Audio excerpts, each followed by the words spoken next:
In August of 2014, when I left Russia to begin a graduate program in biomedicine in America, I was barely 21 years old and just finished my undergraduate degree at Moscow University.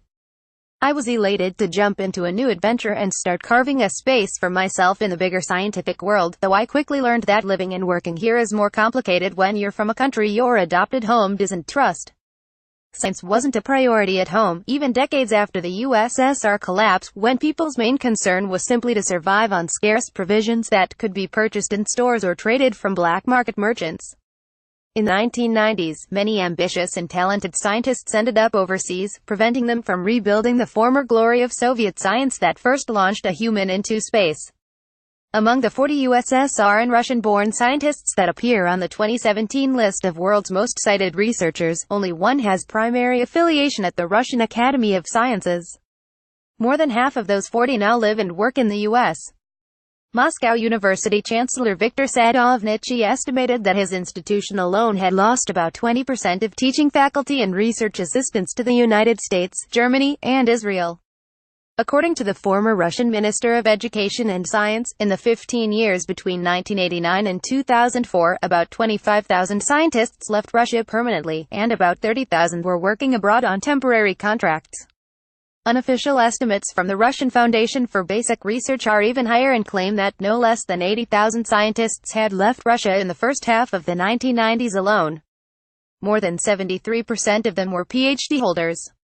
Andrei Sakharov, a Nobel laureate and dissident scientist, despite the recent government efforts to revitalize Russian science by injecting more money into select research centers, such as Skolkovo Institute of Science and Technology, and creating funding programs like the infamous Nanotechnology Initiative ROSNANO, science as a whole is still struggling to recover from a long period of decline and stagnation. For me, like many others, moving to the United States represented a big opportunity to break free from stifling atmosphere of research institutions depleted of funding, where lab supplies can be unavailable for months and salaries barely cover the price of a monthly bus pass. I often feel like I have to serve as spokesperson for a nation, explaining that people don't represent its regime. I was excited at the prospect of joining a community of people from all around the world who have the resources to pursue their curiosity and ideas rather than spend their days trying to make ends meet. But I often feel like I have to serve as a spokesperson for an entire nation and explain that people of my country don't represent its regime. From colleagues to taxi drivers, I am subject to a steady barrage of comments. They usually come as jokes. Was it I who had the DNC? Do I know Putin? Can I tamper with some doping probes? After 4 years of living here and getting the same questions over and over again, I've developed scripted answers I can almost recite in my sleep. Still, I like to think that I can change people's perspective one question at a time. But even if I don't take their curiosity personally, those jokes underscore the bigger problem that's underneath: lack of trust and subtle hostility.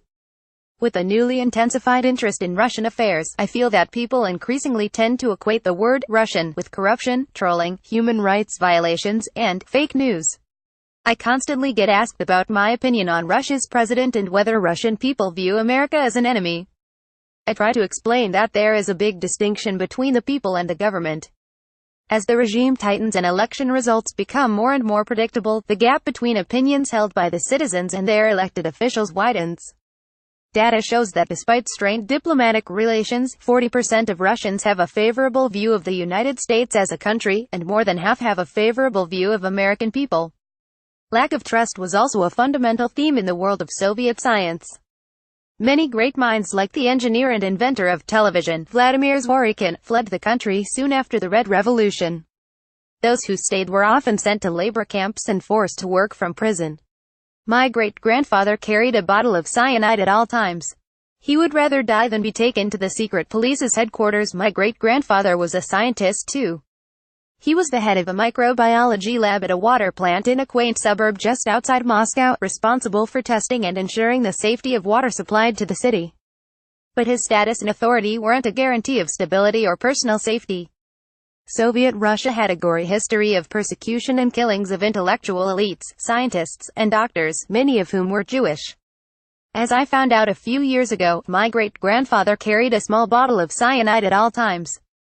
He would rather die than be taken to the secret policy's headquarters to be tortured to call out the names of other enemies of the state, or to compromise the safety of the entire city's population.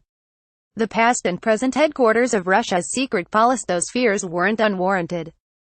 Another relative, a professor at my future alma mater, was snatched from his home in the middle of the night in the mid-1930s and was never seen again.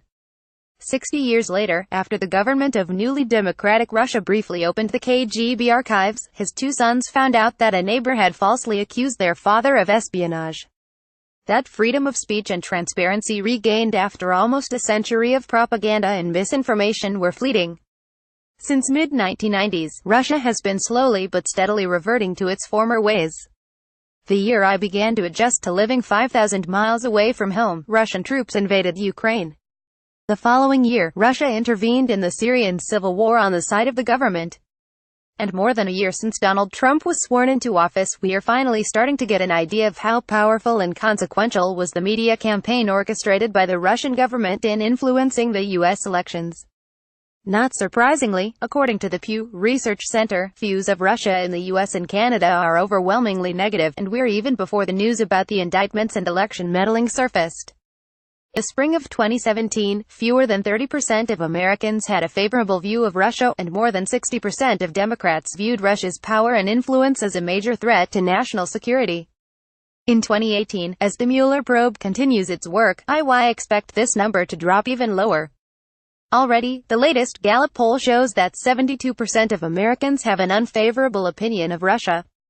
That's the highest that figure has been in 30 years. The dynasty of Russian scientist dissidents began long ago. At the same time, I am now torn more than ever. I disagree with Russia's politics of corruption, bureaucracy, and favoritism, but at the same time I feel guilty talking about it. I can't escape the thought that it's hypocritical of me to speak up and criticize my country now, when I no longer live there. Unlike my family and friends whom I left behind, my primary concerns are no longer centered around how to game the system and not get arrested at a peaceful protest, but whether I receive another research scholarship or award. I want my country to be known for its talented people, scientists like my great-grandfather, who had unwavering integrity in class. People like that don't get enough media coverage and credit. Not many people know about Russian scientists who are moving our knowledge of physics, math, biology, and chemistry forward, while also standing up for what they believe in.